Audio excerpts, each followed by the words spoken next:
Hey everyone, how's it going? We got a 2023 Cadillac CT4V Blackwing. It's just like our personal car, only it's in red and it's 23. Ours is a 22, but you've seen us do another 22 before, so this will be our third time PPFing one of these Blackwings CT4V, and we're gonna get started with some Autobahn Incognito PPF. Come check it out.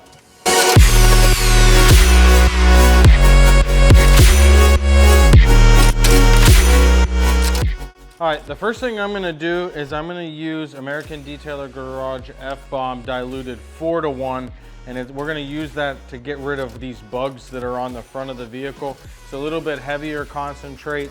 I usually use 10:1 for all-purpose, general purpose stuff, but I use 4:1 for bugs and extremely dirty wheels.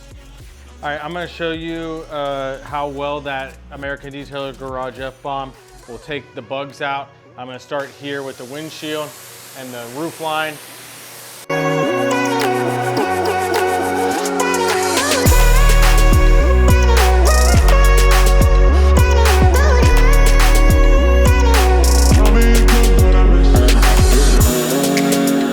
All right, you notice here we have we had all those bug guts and like 99% of them are gone. This car isn't even ceramic coated yet.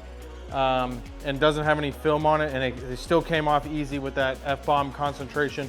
We used to use P&S bug off remover, but there was a couple times where on certain plastic trims and stuff it was staining if it sat a little bit too long, whereas F-Bomb is a soap base and I haven't had any issues with it staining. All right, the next thing I'm going to use is American Detailer Garage Fury. It's a pH plus soap. It's going to be a little bit more cleaning agent, and then we're going to clay bar the car and where the PPF is going to go, and use a detail brush to get in the crevices, and then we'll rinse it off and start installing.